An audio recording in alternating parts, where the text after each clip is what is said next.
पश्चिम बंगाल से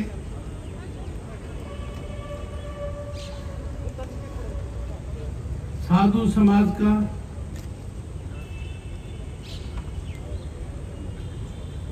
इतनी संख्या में प्रतिनिधिमंडल वर्तमान मां काली के बारे में जो कहा गया, दुनिया भर में लोगों का दिल दुखी हुआ है। दुनिया भर में लोगों में रोष है। भारत की भक्ति का केंद्र है, दुनिया भर के लिए केंद्र है। पश्चिम बंगाल में काली पूजा मां काली की बदौलत ही विश्व स्तर की है। स्वामी रामकृष्ण परमहंस ने तो एक ऐसे संत थे जिन्होंने काली मां का साक्षात्कार किया। काली मां के चरणों में सब कुछ उन्होंने समर्पित कर दिया। वो खुद एक महापुरुष हैं और उनकी पूजनीय, हम सबकी पूजनीय, समरणीय, आदर बर्दाश्त करना हमारी संस्कृति का मूल आधार है। गलत को सही रास्ते पर लाना, पर जब गलती इस प्रकार की हो और रोज घाव कर कर उस पर नमक डालना किसी भी शासन व्यवस्था के लिए शुभ संकेत नहीं है। मुझे याद है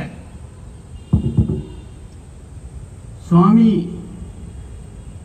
रामकृष्ण परमहंस क्या कहा करते थे, यह संपूर्ण जगत, यह चराचर सब कुछ मां की चेतना से व्याप्त है।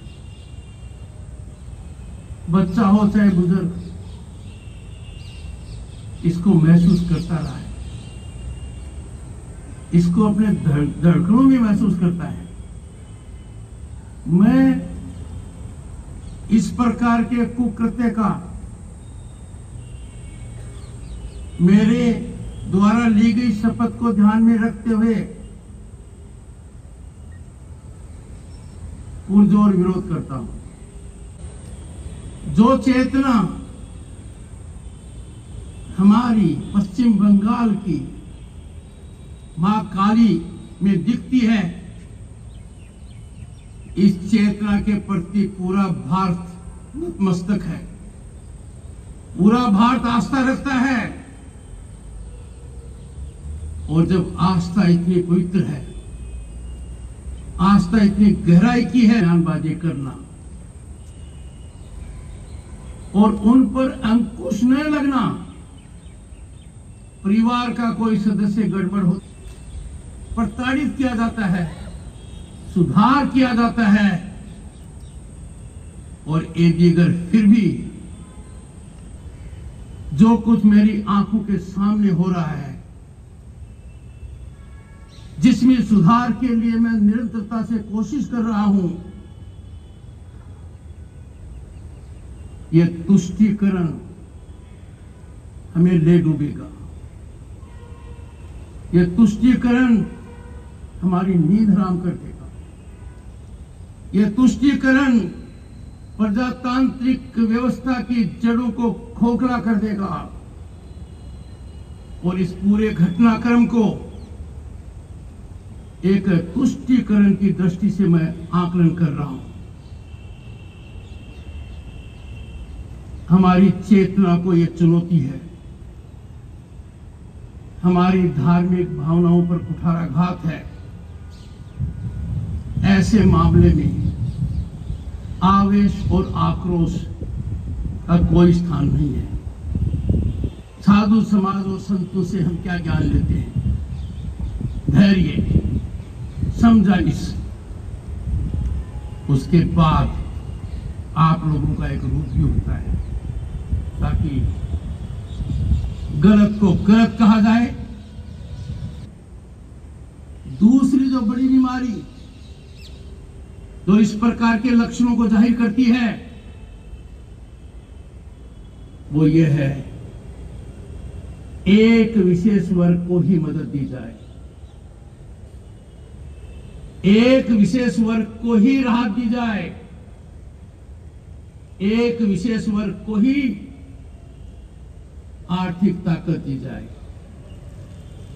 इसकी इजाजत संविधान नहीं देता। किसी भी मानव की मौत होती है, उसका रंग भेद जाति उल्टा देख रहा हूं, जिसकी कल्पना कभी कर नहीं सकते, जो कभी हमारे दिमाग में नहीं आया कि प्रजातांत्रिक व्यवस्था में मताधिकार का मतूट है और कोई आंसू नहीं पूछेगा। दूसरी घटना होती है, आंसू पोंछे जाते हैं, 5-5 लाख रुपए दिए जाते हैं, घर दिया जाता है, नौकरी दिया जाता है। मैं इसके खिलाफ नहीं हूं। जहां भी राहत दी जाती है किसी भी पीड़ित को, किसी वर्ग का हो, किसी धर्म का हो, किसी जाति का हो, किसी संप्रदाय का हो, मैं सराहना करता हूं। और समस्या तब आती है जब आपका नजरिया, आपका सोच विकृत है। एक को प्रताड़ित करना, नजरअंदाज करना, एक तरीके से निर्जीव समझना और दूसरे को तीव्र गति से छप्पर फाड़ मदद करना, यह शासन व्यवस्था को बहुत बड़ी चुनौती है। आप लोग संस्कार देते हो, आपके संस्कारों में झूठ नहीं हो सकती, आपके संस्कारों में हिंसा नहीं हो सकती, आपके संस्कारों में भ्रष्टाचार नहीं हो सकता। और मुझे क्या देखने को मिलता है, तो पश्चिम बंगाल का हाईकोर्ट फरवरी 2022 में अपने फैसले में कहता है कि पश्चिम बंगाल के हर भूभाग में कोने कोने में सिंडिकेट और माफिया उगाई कर रहा है। ये आपके राज्यपाल के वाक्य नहीं है, ये उच्च न्यायालय का निर्णय है।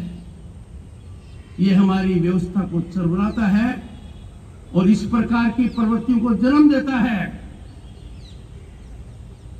माननीय सुप्रीम कोर्ट ने भी उस फैसले को नहीं बदला। मैं आप लोगों से आज एक विनती करूंगा,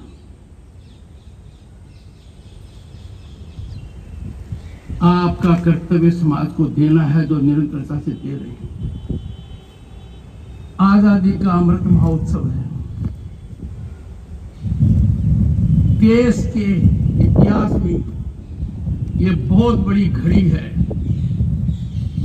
मेहरबानी करके आपके प्रत्यक्ष सेवक की भावना सुनिए और ऐसा वातावरण पैदा कीजिए कि लोगों के मन से भय निकल जाए। Fear from our minds. Let us have आजादी from fear. इतना डर है कि डर की वजह से डर की चर्चा लोग नहीं करते। कितना बड़ा विशाल संकट मेरे सामने है राज्यपाल की दृष्टि से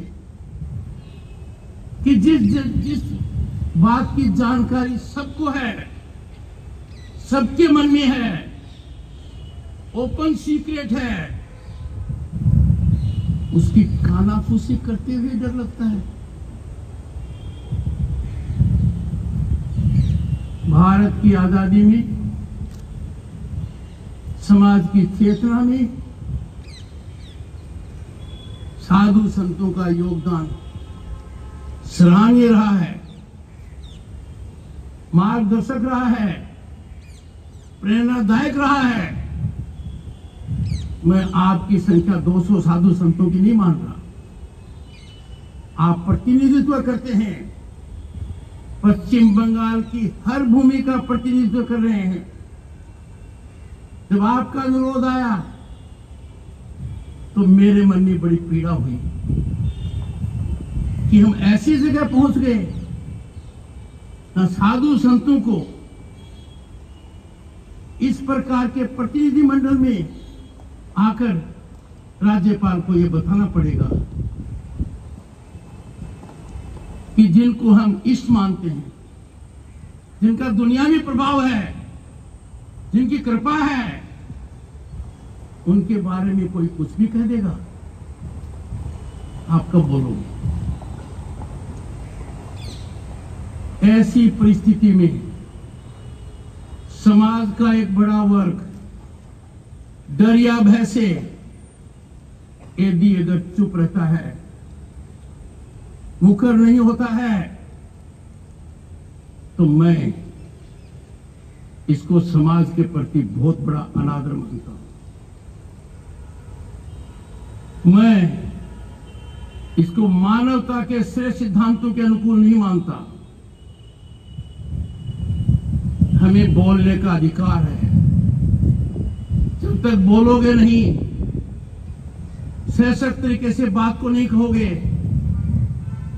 उसको प्रभावी नहीं करोगे, हमारी पीड़ा समझ में नहीं आएगी। मैं आपके प्रतिनिधि मंडल द्वारा दिया गया प्रतिवेदन का पूरा अध्ययन करूंगा